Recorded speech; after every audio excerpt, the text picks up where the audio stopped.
یہ ہے انکارا، ترکیہ کا پائے تخت۔ سن 1964 میں امام خمینی یہاں جلاوطن کیے گئے۔ جلاوطنی کی پہلی رات امام نے ہوٹل بلوار پیلس میں گزاری۔ صرف ایک رات امام اس ہوٹل میں رہے۔ ہماری کافی تلاش اور کوشش کے بعد پتہ چلا کہ کافی عرصے پہلے وہ ہوٹل بند ہو چکی ہے۔ دوسرے روز روح اللہ آتا ترک روڈ منتقل ہوئے اور ایک ہفتے یہیں پر قیام رہا۔ ترکیہ میں قیام کے دوران حکومت ترکیہ کی جانب سے امام کو روحانی لباس پہننے کی اجازت نہیں تھی۔ امام خمینی نے اپنے بڑے بیٹے مصطفیٰ خمینی کے نام ایک خط بھیجا، جو جلاوطنی کے بعد امام کا اپنے گھر والوں کے ساتھ پہلا رابطہ تھا۔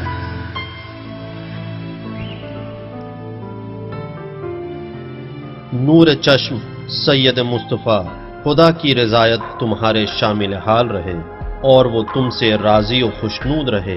الحمدللہ انکارا میں بدھ کی صبح خیریت سے پہنچا۔ خدا کا شکر ہے کہ خیر و عافیت سے ہوں اور کوئی پریشانی نہیں ہے، کیونکہ خدا اپنے بندوں کا برا نہیں چاہتا۔ یہاں رہتے ہوئے میں تمام افراد خانہ اور تم سے گزارش کرتا ہوں کہ خدا کے علاوہ کسی کے سہارے نہ رہنا اور خدا کے علاوہ کسی سے کچھ نہیں چاہنا، اور تم سے صبر اور استقامت چاہتا ہوں، کیونکہ جو خداوند عالم چاہتا ہے وہی ہوتا ہے۔ امام خمینی کی کافی کوششوں کے بعد انہیں اس چیز کی اجازت مل گئی کہ صرف معلومات کے غرض سے شہر انکارا میں 45 منٹ کے لیے اپنے مکان سے باہر نکل سکتے ہیں، وہ بھی پولیس کی نگرانی میں۔ 3 دن کے بعد پھر اسی طرح کی اجازت ملی، لہذا امام نے انکارا کی چند مسجدوں اور مذہبی مقامات کا دیدار کیا۔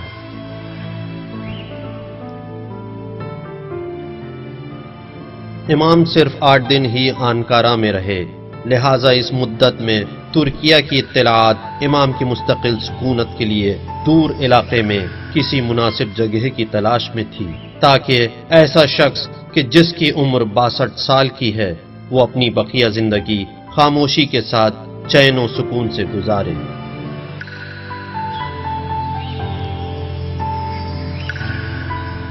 ترکی پہنچنے کے بعد امام نے سب سے پہلے ترکی کی زبان سیکھنا شروع کر دی۔ اس بات کو لے کر ترکی کی انٹیلیجنس کافی پریشان ہو گئی، کیونکہ انہیں خوف تھا کہ زبان سیکھ لینے پر امام عوام کے ساتھ بات چیت کر سکیں گے۔ اس لیے انہوں نے امام کو ایک چھوٹے سے شہر بصرہ منتقل کرنے کا فیصلہ کر لیا اور وہاں لے جانے کے بعد بھی ان پر کڑی نگرانی رکھی۔ ہم نے امام خمینی کی آنے کی خبریں سن رکھی تھیں کہ ایک عالم دین معدنی پانی کی خاطر یہاں بورسا میں آ رہے ہیں اور کچھ مدت وہ اس شہر میں رہیں گے۔ وہ یہاں آئے اور ہم نے ان کو دیکھا۔ امام خمینی اس وقت ایسا لباس پہنے ہوئے تھے کہ بعد میں ہم نے ترکیہ میں اس کی عادت کر لی۔ امام کا خیال رکھنے کے لیے کچھ لوگ ان کے ساتھ بھی تھے۔ امام کا خیال رکھنے کے لیے جو لوگ ان کے ساتھ تھے، جس کی طرف اخباری نمائندے نے اشارہ کیا، در حقیقت وہ لوگ ایران اور ترکیہ کے جاسوس تھے کہ جنہیں حکومت کی طرف سے امام پر کڑی نظر رکھنے کے لیے معین کیا گیا تھا، اور انہی لوگوں نے امام کو عمامہ اور قبا پہننے سے روکا تھا۔ ترکیہ میں امام کی جلاوطنی کے 57 دن گزر جانے کے بعد قم میں ساواکیوں نے امام کے گھر کا محاصرہ کر لیا اور ان کے بڑے بیٹے سید مصطفیٰ کو گرفتار کر لیا، اور 3 جنوری 1965 کے دن ان کو بھی ترکیہ جلاوطن کر دیا گیا۔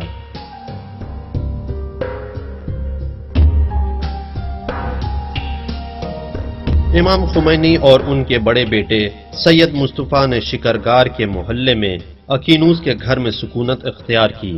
جب امام بورسا میں تھے تب اسی گھر میں امام کا قیام تھا، اور یہ گھر ایک زمانہ ہوا خراب ہو گیا ہے اور اس کی جگہ یہ عمارت بن گئی، لیکن اب بھی اس کا نام اکینوس ہے۔